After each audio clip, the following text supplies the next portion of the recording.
끝없는 추구 7번째 이야기 7장 패자의 자리를 박차고 나오면 승자가 된다. 모든 중요한 싸움은 인간의 내면에서 일어난다. 셀던코프. 오늘날 스포츠계의 슈퍼스타들은 대부분 가난한 집안 출신이라고 합니다. 이것은 지금이 어떤 상황인가는 중요하지 않다는 것을 의미합니다. 어떤 집안 출신인지 그리 중요하지 않다는 겁니다.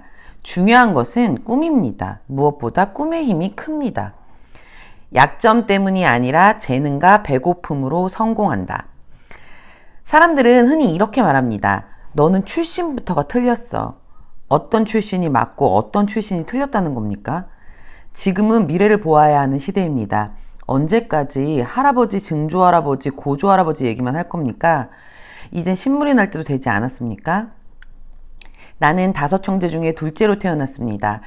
가족이 태어난 순서를 잘 연구해보면 둘째는 성공하는 경우가 드물다고 합니다. 그렇다면 내 경우는 어떻게 설명할 수 있을까요? 간단합니다. 꿈이 있다면 몇째로 태어났든 사회가 정해놓은 틀을 깰 수 있습니다. 우리는 약점 때문에 성공하는 것이 아니라 재능과 배고픔으로 성공합니다. 우리는 뭔가 부족함을 느껴야만 바꿀 것은 바꾸고 고칠 것은 고칩니다. 당장 배고픈 사람에게 세상의 편견은 아무것도 아닙니다. 출신이나 현재의 상황에 얽매여 스스로 한계를 긋지 마십시오. 지금 가진 재산에 안주하지 마십시오. 그렇다고 터무니없는 꿈을 가지고 무모하게 덤비라는 얘기는 아닙니다. 우리가 가진 재산 범위 안에서 쓰되 그 안에 안주하지 말라는 겁니다.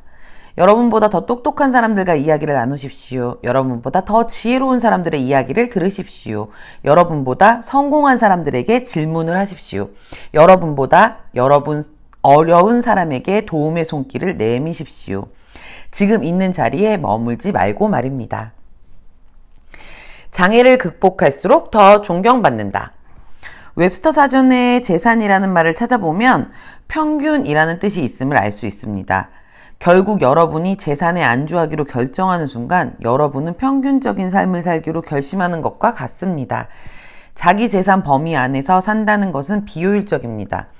나는 먹시보고 같은 사람이 성공하는 것을 보면 희열을 느낍니다. 꿈이 크면 현실은 중요하지 않다는 것을 증명해 보인 그는 모든 가능성을 넘어선 프로 농구 선수입니다. 나는 남들이 다 안 된다고 하는데 그것들을 되도록 만든 사람이 좋습니다. 그가 바로 그런 챔피언이었습니다. 특히 먹시 때문에 팀에서 방출된 2명의 선수들이 기억납니다. 한 사람은 흑인이고 다른 한 사람은 백인이었습니다. 둘 다 키가 각각 198cm, 195cm나 되었죠. 내가 만약 키가 198cm인데 160cm인 선수 때문에 팀에서 쫓겨났다면 창피해서 못 살 것 같습니다. 다윗과 골리앗의 이야기도 우리에게 강한 메시지를 줍니다. 다윗은 작은 목동에 불과했지만 골리앗이 거인인 줄 알면서도 또한 다른 사람들이 모두 그를 두려워할 줄 알면서도 그와 맞섰습니다. 물론 다윗은 결과적으로 충분한 대가를 받았습니다. 그 도전은 그만한 가치가 있는 꿈이었죠. 다윗은 조약돌 5개를 집어들었습니다. 그것은 골리앗에게 4명의 형제가 있다는 것을 알았기 때문입니다. 다윗은 골리앗 형제를 모두 물리칠 계획이 있었던 겁니다. 얼마나 큰 꿈입니까? 다시 한번 말하지만 현실은 중요하지 않습니다. 보다 큰 장애를 극복할수록 사람들은 여러분을 더 존경합니다. 나는 우리가 무엇을 할 수 있다거나 어떤 변화를 이룰 수 있다는 얘기를 들으면 흥분이 됩니다. 여러분과 내가 그 주역입니다. 우리는 마음에 안 드는 것은 무엇이든 바꿀 수 있습니다. 여러분과 내가 앉아서 불평만 하지 말고 바꿔 나가야 합니다. 나고자의 자리를 박차고 나온 사람은 무엇을 바꿔야 하는지 누구보다 잘 아는 법입니다. 장애물을 피하지 말고 해결책을 찾아라. 많은 사람들이 온갖 잠재력을 갖고도 두려워합니다. 친구들이 어떻게 생각할까 겁을 냅니다. 그런 바보 같은 생각에 갇혀 있는 겁니다. 이런 생각에 몰두한 나머지 진정한 친구들이 있다는 것, 그리고 그 친구들은 여러분이 무엇을 하든 여러분을 좋아한다는 사실을 깨닫지 못합니다. 여러분의 꿈 때문에 여러분이 싫다는 사람이 있다면 그 사람은 진정한 친구가 아닙니다. 여러분 주변에는 어떻게 해서든 여러분의 꿈을 빼앗으려는 사람이 있기 마련입니다. 그들은 사람들과의 관계에 상처를 주고 모든 것을 망쳐놓으려 할 겁니다. 그렇지만 절대로 꿈을 빼앗겨서는 안 됩니다. 여러분은 이렇게 말해야 합니다. 난 꿈에 나를 묶었어. 나에게 삶의 목적이 있어. 너는 나를 쓰레기로 만들 수 없어. 나고자의 위치에서 박차고 나오려면 꿈이 있어야 합니다. 물론 여러분이 얼마나 높이 올라갈 수 있느냐는 여러분 자신이 결정합니다. 어디로 갈 것인가 하는 것도 여러분에게 달려 있습니다.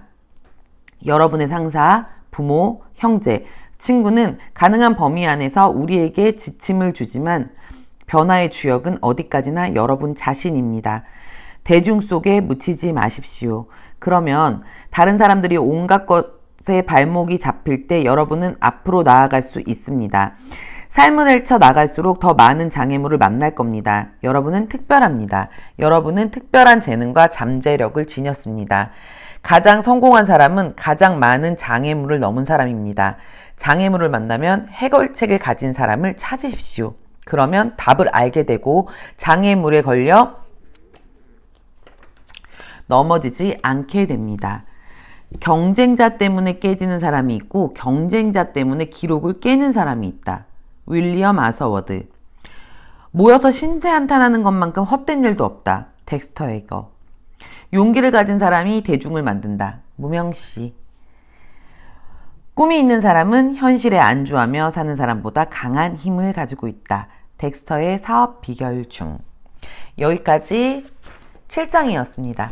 7장의 내용들을 살펴보면 7장에서는 약점 때문이 아니라 재능과 배고픔으로 성공한다. 장애를 극복할수록 더 많이 존경받는다. 장애물을 피하지 말고 해결책을 찾아라. 라는 챕터를 가지고 이야기를 나누고 있고요. 여기에서는 다른 사람들, 그러니까 뭐 주변에서 얘기해주는 꿈을 뺏는 우리들이 심지어 말하는 꿈도둑들이라고 하죠.